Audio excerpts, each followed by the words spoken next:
আসসালামু আলাইকুম বড় ভাই। আজকের ঘটনা কি? খাঁচায় বন্দি বানরের মতো নাচানাচি, উল্টাপাল্টা গল্প, ডায়লগ আর ফাইট সিকোয়েন্স এসবই বাগি সিরিজের ট্রেডমার্ক।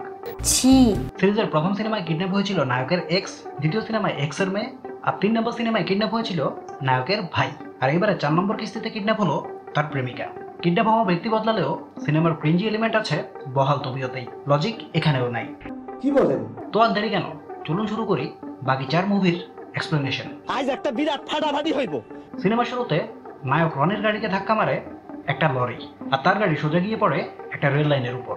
কিন্তু লরির ধাক্কা যে জায়গায় লাগে ওই জায়গার আশেপাশে যে রেল লাইন নেই এটা ক্লিয়ারলি বোঝা যায়। আর কিরে ভাই, গাড়িগুলো কি বিমান নাকি? অ্যাক্সিডেন্ট হইলে গাড়ি এত উপরে উঠে? ইভেন রোহিত শেট্টিও তো এত উপরে তুলে না। উপরে আল্লাহ নিচে জমিন, কথা সত্য। ওমা, রনি দেখি এগিয়ে আসতে থাকা ট্রেনকে দেখে হাসতে থাকে, যেন নিজেই মরতে চায়। আব্বেহালা নায়কটি ম্যাসোকিস্টে নাকি। ডাক্তাররা রনিকে সুস্থ করে তোলার অনেক চেষ্টা করে। রনির ভাইও সৃষ্টিকর্তার কাছে প্রার্থনা করতে থাকে, কিন্তু সে কোমায় চলে যায় এবং 7 মাস পর কোমা থেকে বের হয়। মানে যেভাবে অ্যাক্সিডেন্টটা দেখানো হয়েছে তাতে তো তার ভর্তা হয়ে যাওয়ার কথা। ট্রেনের ডলা খেয়েও মানুষ বেঁচে থাকে। শেষ পর্যন্ত রনি ঠিক তো হয়, কিন্তু তার হ্যালুসিনেশন শুরু হয়। ওয়েট, একটা লোক নাকি 7 মাস কোমায় ছিল, অথচ তার 6 প্যাক আগের মতোই ইনটেক্ট। মানে এরপর দেখা যায় সে মোবাইল ফোনে নিজের প্রেমিকা আলিশার ভিডিও দেখে কান্না করছে। আলিশা মারা গেছে, তাই মজনু রনিও আর বেঁচে থাকতে চায় না। এখন তার অবস্থা অনেকটা এরকম। মৃত লাশকে কখনো কথা বলতে দেখেছো? পুরনো প্রেমের কথা ভেবে সে খুব কষ্টে আছে। এমত অবস্থায় সে দেখতে পায় একটা শবযাত্রা যাচ্ছে। অলরেডি ক্রেজি রনি আরো ক্রেজি আচরণ করে। এক প্রকার মৃত্যুর অনুষ্ঠানকে সে বলে উৎসবের অনুষ্ঠান। বিশেষ অজ্ঞ রনির মতে কেবল ইয়াং লোকজন মরলেই নাকি শোক করা উচিত। এরকম অনুষ্ঠানে ভুগুচুকি কথা বললে যেটা হওয়ার ওইটাই হয়। অনুষ্ঠানে উপস্থিত লোকেরা তাকে মারতে আসে, কিন্তু রনি মেরে তাদের সানডে মানডে ক্লোজ করে দেয়। আর তার বড় ভাই জিতু এ আর এমন কি একটা ভাব ধরে ব্যালকনিতে দাঁড়িয়ে এসব দেখতে থাকে। এরপর জিতু রনিকে তার সাইকিয়াট্রিস্টের কাছে নিয়ে যায়। এখানেই আমরা জানতে পারি রনির হ্যালুসিনেশন হয়। কালকেও হচ্ছিল এবং সে একা একাই মারামারি করছিল। তার আশেপাশে আসলে কেউই ছিল না। কোমা থেকে বের হওয়ার পর থেকে তার মেন্টাল অবস্থা খুবই খারাপ। নিজের দুনিয়াতেই সে মজে থাকে এবং বামপন্থীদের মতো গোসল করে না, কাপড় চোপড়ও বদলায় না। কেসটা তুমি ধরেই ফেলেছো। ভংচং কথা বলে এবং সবসময় একা একা থাকে। গতকাল রাতের ভিডিও দেখে সে নিজেও বুঝতে পারে যে ওই দিন তার আশপাশে আসলে কেউই ছিল না। কনফিউজড হয়ে সে ডাক্তারের ওখান থেকে চলে যায়। ডাক্তার জিতুর কাছে রনির অতীতের কোনো ট্রমা বা ছ্যাঁকা খাওয়ার ইতিহাস আছে কিনা জানতে চায়। হয়তো সেটার প্রভাবেই এখন রনি এমন আচরণ করছে। জিতু বলে জ্ঞান ফেরার পর থেকে সে আলিশা আলিশা বলে মাতম শুরু করেছে, যদিও এ নামে কারো অস্তিত্বই নেই। কারণ যদি থাকতো তাহলে তো জিতু অন্তত জানতো। অন্যদিকে রনি আলিশার কবরে গিয়ে কান্না করতে থাকে। তার কাছে আলিশাকে কোনো হ্যালুসিনেশন না, বরং রিয়াল মনে হয়। আহারে, চোখের পানিতে বুকটা বাইসা যায়। এরপর রাতে সে যখন বাসায় ফেরে তখন তার বাসায় অলিভিয়াকে দেখতে পায়। জিতু তাকে রনির কাছে পাঠিয়েছে যেন সে তাকে শান্ত করে। জিতু, ইউ নটি বয়। কিন্তু মরণ কঠিন প্রেমিক রনি আলিশা ছাড়া কাউকে চায় না। সে অলিভিয়াকে দিয়ে বরং নিজের ঘরদোর সাফ করায়। এরপর দুজনে আড্ডা মারতে শুরু করে। অলিভিয়া রনিকে দেখে মুগ্ধ হয়, কারণ তার পেশা যাই হোক রনি তাকে রেসপেক্ট করছিল। আর রনি যেহেতু আলিশাকে ভালোবাসতো তাই অলিভিয়াও আলিশার ব্যাপারে নানা বিষয়ে জানতে চাইতো। রনি আলিশার সাথে সময় কাটিয়েছে এমন সব জায়গা অলিভিয়াকে ঘুরিয়ে দেখাতে থাকে। এসব দেখে অলিভিয়ার মনে লাড্ডু ফুটা। সে রনির সাথে নিজেকেই ওসব জায়গায় কল্পনা করতে থাকে। আসলে রনির প্রতি আলিশার ইমোশনের শক্তি দেখেই সে তার প্রেমে পড়ে যায়। এইটা কি কোনো কথা? এরপর একদিন রনি ঘরের ভেতর তুলকালাম শুরু করে, কারণ সে তার সাথে আলিশার ছবি খুঁজে পাচ্ছে না। তার জায়গায় ছিল রনি আর জিতুর ছবি। এমনকি রনির মোবাইল থেকেও আলিশার সাথে থাকা সব মেমোরি ডিলিট হয়ে গেছে। সে রেগে গিয়ে জিতুর সাথে লোকজনের সামনেই কিলাকিলি শুরু করে। আর জিতু স্নেহশীল বড় ভাইয়ের মতো তাকে বোঝাতে এবং শান্ত করতে চেষ্টা করে, আর বলতে থাকে আলিশা বলতে আসলে কেউই নেই, এসবই তোর হ্যালুসিনেশন। তাদের কথাবার্তার মধ্যেই এক প্রতিবেশী পুলিশকে ডাকে, কারণ সবার মনে এ ধারণা তখন জন্মে গেছে যে রনি পাগল হয়ে গেছে। রনি এরপর কি করে জানেন? সে পুলিশের সাথেই মারামারি করতে শুরু করে। ফলে এসিপি তাকে ধরে নিয়ে যায়। কিন্তু একজন মামুলি পাগলকে ধরতে এসিপি কেন আসবে? যেহেতু পুলিশ স্টেশনে সবকিছু বুঝিয়ে বলার ট্রাই করে। তার কথা শুনে রনি আবারও খেপে যায়, কারণ তার কাছে আলিশা কোনো হ্যালুসিনেশন না। খেপে গিয়ে নিজের হাত কড়া সে ভেঙে ফেলে। খুবই বাস্তবিক একটা ব্যাপার সেটা। এসিপি রনিকে তার কথা বলার সুযোগ দেয়, আর রনি বলে আলিশা মারা গেছে। সে সবাইকে নিয়ে আলিশার কবরস্থানেও যায়, কিন্তু আজকে কবরের এপিটাফে আলিশার বদলে অন্য কারো নাম লেখা। রনি আবারও শব্দ হয়ে যায়। এরপর পাশ থেকে একজন মহিলাকে ডেকে আনে সে এবং তাকে সাক্ষী বানিয়ে বলে যে এখানে তো আলিশার কবর ছিল, তাই না? কিন্তু তার সাক্ষীও বলে এটা অন্য কারো কবর। বরং সে মনে করেছিল বুড়ির কবরে তার ছেলে পাহারা দিচ্ছে। এসবের পর রনি পাগলাটে আচরণ করে সেখান থেকে ছুটে যায়। আর এসিপিও তাকে যেতে দেয় যেন সে নিজের ভুলটা ধরতে পারে বা সত্যটাকে উদ্ঘাটন করতে পারে। তারপর দেখানো হয় রনির পাস্ট। সে নৌবাহিনীর চৌকস অফিসার, তবে মাটিতে কোনো অপরাধ হলেও সে দাঁড়িয়ে দাঁড়িয়ে দেখে না। যে কোনো জায়গায় ক্রিমিনালকে দেখতে পেলেই সে তাকে বা তাদেরকে তুলোধুনো করে। এরকমই একটা ফাইট করতে গিয়ে রনি আলিশার মোবাইলটা ভেঙে ফেলে। আলিশার কাছে তার মোবাইলটাই সব, আর এখনো সে মোবাইলের টাকা পেমেন্ট করেনি। এসব দেখে রনি মুরব্বীদের মতো তাকে মোবাইলের দুনিয়া থেকে বের হওয়ার জন্য পরামর্শ দেয়। যতদিন পর্যন্ত তার মোবাইল ঠিক না হয় ততদিন পর্যন্ত সে তাকে নিজের মোবাইল ব্যবহার করতে দিয়ে দেয়। আর রনির এই ব্যবহারের কারণেই আলিশা ইমপ্রেসড হয়ে যায়। আলিশা তার বোন ক্যাথেরিনের সাথে একটা ফস্টার হোম চালায়। ক্যাথারিনের পুরুষ মানুষে আগ্রহ নেই, তাই সে আলিশাকেও রনির কাছ থেকে দূরে থাকতে বলে। তারপর একদল গুন্ডা একটা বারে রনির উপর আগের মারামারির প্রতিশোধ নিতে আসে। বরাবরের মতো রনি মেরে তাদের হাড্ডিগুড্ডি ভেঙে দেয়। এবার সে নিজেই তাদেরকে হসপিটালে ভর্তি করাতে নিয়ে আসে। আর এসে আলিশাকে সেখানে দেখে অবাক হয়, কারণ আলিশা যে ডাক্তার সেটা সে জানতো না। এতে তার আলিশার ব্যাপারে ভুল ভাঙে এবং সে নিজেও তাকে পছন্দ করতে শুরু করে। মানে ডাক্তার না হলে হয়তো আমাদের নায়ক নায়িকার দিকে ফিরেও তাকাতো না। আর এক দেখাতেই প্রেম। বাহ বলিউড বাহ। এরপর রনি চোটের বাহানায় এসে আলিশার সাথে দেখা করতে শুরু করে। আর একদিন আলিশার মোবাইলটা ফেরত দেবে বলে তাকে চার্চের পাশে ডাকে। সেখানে রনি তার ফিলিংসের কথা বলতে যাবে, এমন সময় কিছু পোলাপান গ্যাঞ্জাম করতে শুরু করে। আর গ্যাঞ্জাম থামানোর মহাদায়িত্ব তো রনির নিজের, তাই সে তাদেরকে সাহায্য করতে লেগে পড়ে। মারামারির এক পর্যায়ে একজন লোক রনির দিকে গুলি তাক করে। তখন কঠিন প্রেমিকা আলিশা ওই লোকের হাত ঘুরিয়ে পিস্তলটা নিজের মাথার দিকে সরিয়ে দেয়। আলিশার ভেতর এমন ভালোবাসার নিদর্শন দেখে রনি তো ফিদা। ভালোবাসার শক্তিতে জ্বলে উঠে সে একে একে গুন্ডাদের কুপকাত করে দেয়। এরপর কাহিনী চলে আসে বর্তমানে, যেখানে এসিপি রনির কাছে আলিশা কিভাবে মারা গেছে সেটা জানতে চায়। জবাবে রনি বলে অ্যাক্সিডেন্টের সময় তার সাথে গাড়িতে আলিশাও ছিল। তো এসিপি আলিশাকে খুঁজতে আরম্ভ করে। প্রথমে তারা দেখে টোল বক্সের সিসিটিভি ফুটেজে, কিন্তু ফুটেজে কেবল একলাই রনিকে গাড়িতে বসে থাকতে দেখা যায়। রনি যে প্রমাণের কথাই বলে সবই ভুল বলে প্রমাণিত হয়। এরপর রাস্তায় আলিশার বোন ক্যাথেরিনকে দেখতে পায়। সে দৌড়ে তার কাছে চলে যায় এবং আলিশার ব্যাপারে জানতে চায়। জবাবে সে বলে তার নাম প্রিয়াঙ্কা। সে কোনো আলিশা বা ক্যাথেরিনকে চেনে না। এমনকি তার পাশে দাঁড়িয়ে থাকা পুরোহিত বলে যে ওই নারীর নাম প্রিয়াঙ্কা। এক পর্যায়ে রাগে ক্ষোভে রনি এসিপিরই কলার ধরে ফেলে, ফলে তাকে আবার জেলে বন্দি করা হয়। তারপর অলিভিয়া উকিল নিয়ে এসে রনির বেইল করায়, কিন্তু রনির জ্বর উঠে যায় এবং সে মেন্টালি এবং ফিজিক্যালি বিপর্যস্ত হয়ে পড়ে। তাই অলিভিয়া তাকে নিজের বাসায় নিয়ে যায় এবং সে মনে মনে তার প্রেমেও পড়ে যায়। সে রনির এই অসুস্থ অবস্থাতেই তার সাথে ইন্টিমেট হতে যাবে। তখন রনি বলে সে আলিশাকে ভালোবাসে। তখন অলিভিয়া থেমে যায়, কিন্তু একটু আগেই অলিভিয়াকে দেখালো কল গার্ল হিসাবে। তার সাথে রনির দেখাও তেমন বেশি হয়নি, আর এর ভেতরেই সে রনির প্রেমে পড়ে গেল, তাও আবার সাচ্চা পেয়ার। এরপর অলিভিয়াকে একটা কাগজ ফেলতে দেখা যায়। এটা দেখে রনির মনে পড়ে যায় তার আর আলিশার ছবি আঁকার কথা। তখন ওটা খুঁজতে একটা বাড়িতে চলে আসে সে। রনি যে বাড়িতে আসে সেটা একটা পোড়া ভুতুরে বাড়ি। এখানে কোনো জনমানুষ থাকে এমন কোনো সম্ভাবনাই নেই, কিন্তু হুট করে কোথা থেকে যেন অনেকগুলো লোক তাকে মারতে তেড়ে আসে। তার মনে হয় এই মানুষগুলোকেও সে হ্যালুসিনেট করছে।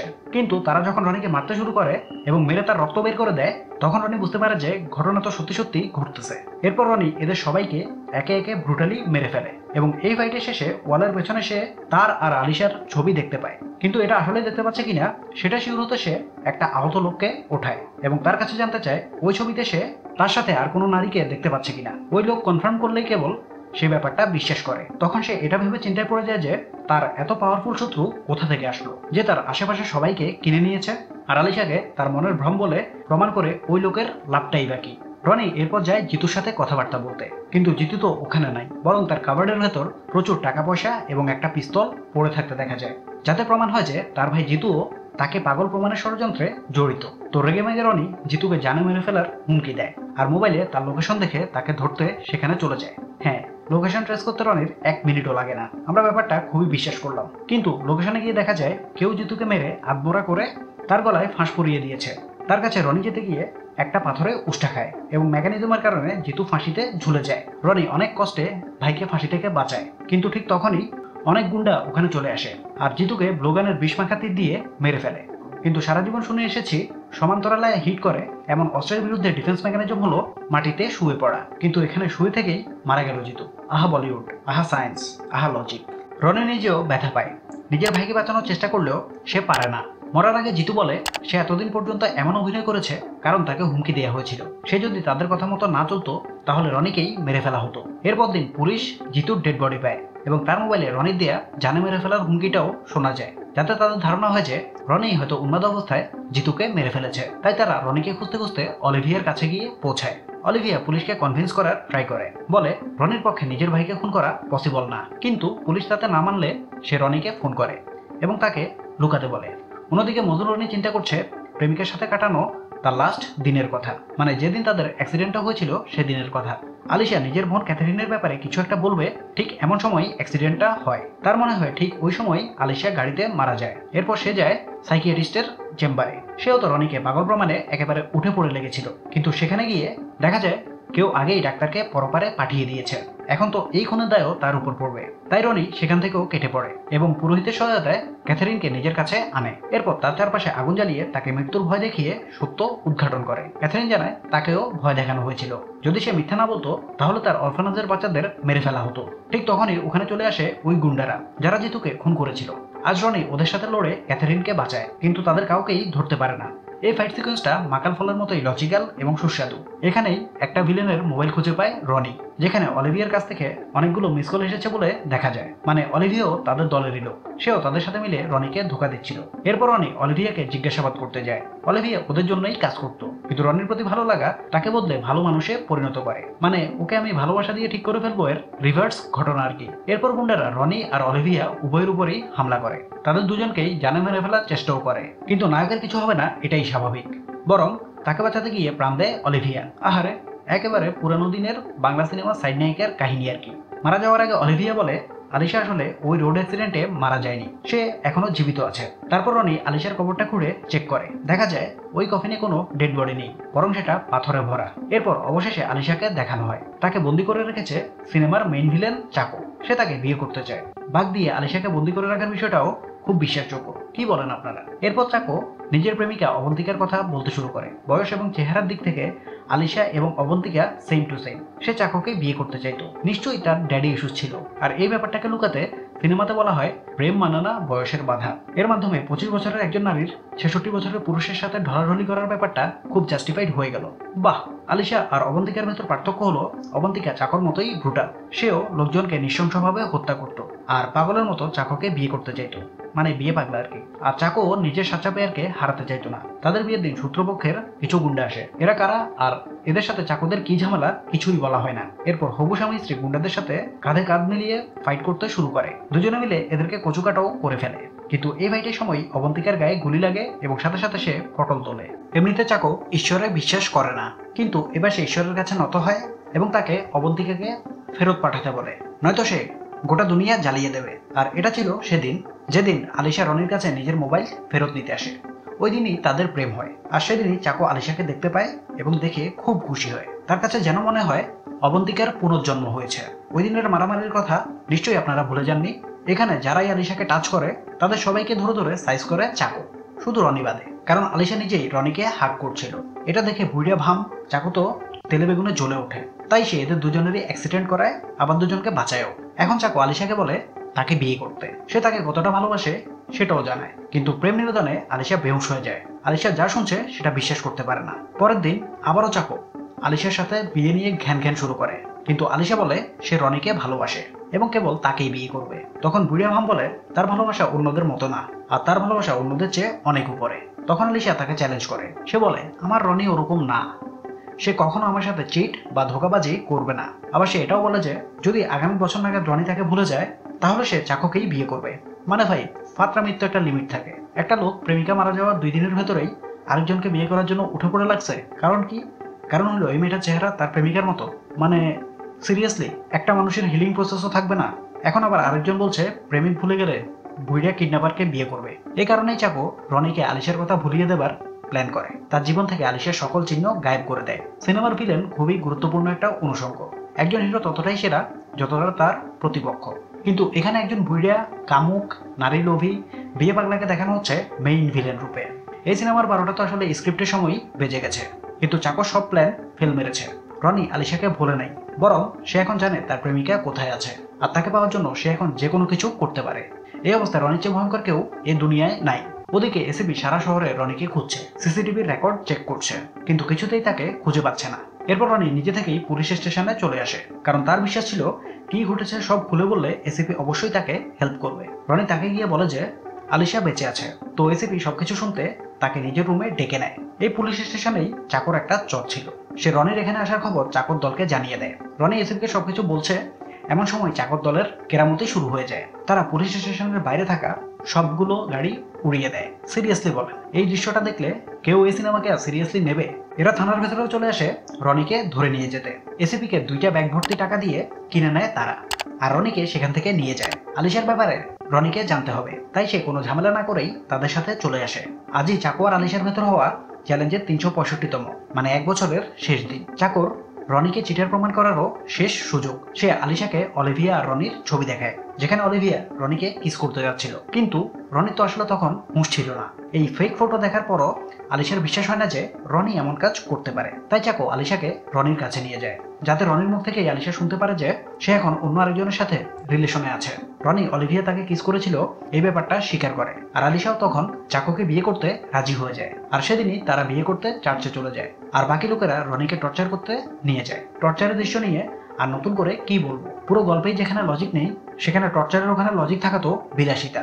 এখানে জানা যায় চাকো রনিকে হুমকি দিয়েছিল যে সে যদি চিটিং করেছে এটা না বলে তাহলে আলিশাকে সে মেরে ফেলবে। তাই সে অপারগ হয়ে মিথ্যা বলে এবং আলিশা বেঁচে আছে কিনা সেটা শিওর হয়। রনিকে হাই ভোল্টেজ বিদ্যুতের শক দেওয়া হয়, মারাও হয়, কিন্তু সে চেইন ছিঁড়ে বেরিয়ে আসে। কারণ এই সিরিজে এরপর ফ্ল্যাশব্যাকে দেখানো হয় পুলিশ স্টেশনে এসিপি রনিকে বলছিল কিছু কিছু পুলিশের লোক চাকর ইনফরমার, আর একটু পরে চাকর লোকজন থানায় চলে আসবে। আর সে এটাও পরামর্শ দেয় যে তাদের সাথে গিয়ে আলিশাকে বাঁচিয়ে নিয়ে এসো। আসলে পুলিশ এখনো রনিরই দলে। দুঃখিত পরিচালক সাহেব, আপনি ভেবেছিলেন এই টুইস্ট দিয়ে সবার মাথা নষ্ট করে দেবেন, কিন্তু হয়েছে ওলকুচু। এরপর আর কি হবে, রনি একে একে চাকর ভাই সহ সবাইকে ভর্তা বানিয়ে দেয়। তারপর রনি চাকো আর আলিশার বিয়ে ঠেকাতে চার্চে চলে আসে। এখানেও 100-এর বেশি মানুষ অপেক্ষা করছিল তার জন্য। শুরু হয় ধুমধুমার কিলাকিলি, আর হবেই বাকি। মাতালা সিনেমার গতানুগতিক ধারায় রনি এখানেও সবাইকে মেরে ভর্তা বানিয়ে দেয়। এরপর শুরু হয় চাকো আর রনির 1-on-1 ফাইট। রনি চাকোকে মেরে শোয়াই দিতে লাগলে আলিশা বলে তা না হলে সে আবার বদলা নিতে আসবে, তাদের পিছু নেবে, আবারও তাদের উপর হামলা করবে। আলিশার মুখে এমন কথা শুনে চাকো মনে কষ্ট পায় আর ঠিক করে এদের দুজনকেই সে খুন করবে। কিন্তু ঠিক তখনই যিশুর মূর্তি তার উপর পড়ে এবং তার ভবলীলা সাঙ্গ হয়। আর এভাবেই শেষ হয় এই অ্যাবসোলুট ক্রিঞ্জ ফেস্ট। এবং দেখতে দেখতে আমরা চলে আসলাম ভিডিওর শেষ প্রান্তে। ভালো লাগলে লাইক, শেয়ার, সাবস্ক্রাইব করতে পারেন। এই ভিডিও সম্পর্কে আপনাদের মতামত দিতে পারেন কমেন্ট সেকশনে। কোনো বিষয়ে দ্বিমত পোষণ করলেও বলতে পারেন। এরপর আপনারা কোন সিনেমার এক্সপ্লেনেশন দেখতে চান সেটাও জানাতে পারেন। আসলে আপনারা এগুলো করলে ইউটিউব আমাদের ভিডিওকে পুশ করবে, আরো বেশি মানুষের সামনে দেখাবে, এই আর কি। ধন্যবাদ।